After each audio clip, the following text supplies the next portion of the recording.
Hello friends, welcome to Bridge Course Class 9th Subject English. Activity number 40 Express Opinion.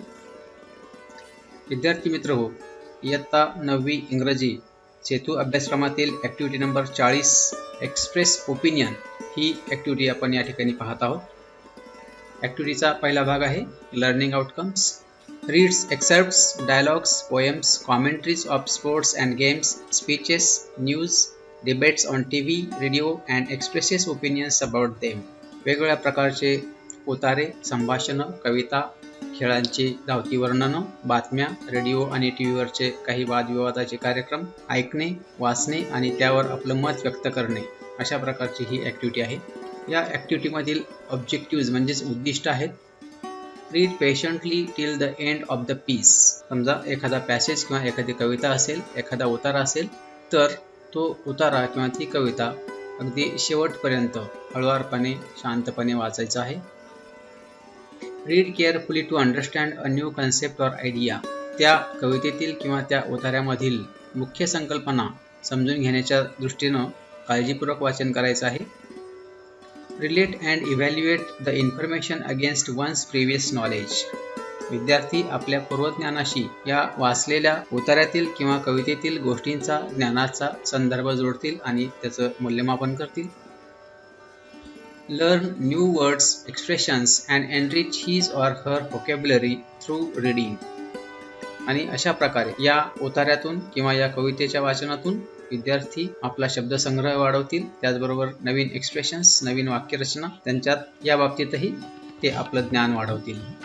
ॲक्टिव्हिटीचा दुसरा भाग आहे instructions for teachers and facilitator. Encourage to read the poem loudly as well as silently with patience. विद्यार्थ्यांना मोठ्या आवाजात कविता वाचन करायला सांगायचं आहे. तसेच कविता वाचन करताना कवितेचा आशय, विषय समजून घेण्याच्या दृष्टिकोनातून होणं आवश्यक आहे. Help to collect information about the cuckoo. आता या ठिकाणी या विषयावरची ककू म्हणजेच कोकिळा या विषयावरची कविता विद्यार्थ्यांना अभ्यासायची आहे किंवा त्यासाठी आवश्यक असणारी माहिती विद्यार्थ्यांनी जमा करायची आहे. Give the opportunity of loud reading of the poem. विद्यार्थ्यांना ही कविता मोठ्या आवाजात वाचण्याची संधी द्यायची आहे. Encourage to guess the meaning of new words. या कवितेमध्ये आलेल्या नवीन शब्दांचे अर्थ काय असतील याचा गेस करायला, याचा अंदाज करायला विद्यार्थ्यांना प्रोत्साहन द्यायचं आहे. Appreciate him or her for his or her performance. विद्यार्थी ज्या प्रकारे कवितेचं वाचन करतील, नवीन शब्दांचे अर्थ सांगतील, त्यासाठी त्यांच्या उत्तरांना दाद द्यायची आहे. ॲक्टिव्हिटीचा पुढचा भाग आहे इन्स्ट्रक्शन्स फॉर स्टुडंट्स. विद्यार्थ्यांसाठी सूचना. Read the poem patiently with a loud voice. हळुवारपणे परंतु मोठ्या आवाजात विद्यार्थ्यांनी कवितेचं वाचन करायचं आहे. Guess the meanings of new words. नवीन शब्दांचे अर्थ काय असतील याचा अंदाज करायचा आहे. Share your doubts with the class. विद्यार्थ्यांनी आपल्या ज्या काही शंका असतील त्या वर्गातील सहकाऱ्यांबरोबर किंवा शिक्षकांबरोबर शेअर करायच्या आहेत. Think about the theme of this poem. या कवितेचा विषय काय आहे, थीम काय आहे याबद्दल विचार करायचा आहे. ॲक्टिव्हिटीचा पुढचा भाग आहे लर्निंग ॲक्टिव्हिटी, अध्ययन कृती. Read the poem loudly. मोठ्या आवाजात कवितेचं वाचन करायचं आहे. Guess the bird that hatches the cuckoo's egg. कोकिळेचे अंडे जो पक्षी उबवतो तो पक्षी कोणता याचा अंदाज करायचा आहे. Compare the cuckoo's singing with the singing of other birds, animals, persons etcetera. कोकिळेच्या गायनाची तुलना इतर पक्षी, प्राणी किंवा व्यक्तींच्या गायनाशी करायची आहे. Tell the reason behind giving the name cuckoo to the bird. या पक्षाला ककू हे नाव का देण्यात आलं असावं याचं कारण शोधण्याचा प्रयत्न करायचा आहे. ॲक्टिव्हिटीचा पुढचा भाग आहे solved activity or demo.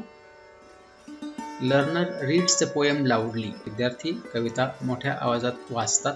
Learner guesses the bird who hatches the cuckoo's egg and finally gives the answer. कोकिळेची अंडी कोण उबवतं याचा विद्यार्थी अंदाज करतील आणि उत्तर सांगतील. Learner compares sounds of different birds, animals.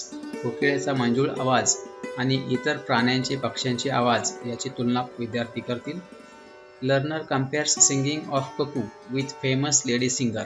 कोकिळेच्या गायनाची तुलना विद्यार्थी एका महान प्रसिद्ध गायिकेच्या आवाजाशी करतील. Learner expresses his own opinions about the formation of different words. नवीन शब्द तयार करण्याच्या बाबतीत विद्यार्थी आपली मत व्यक्त करतील.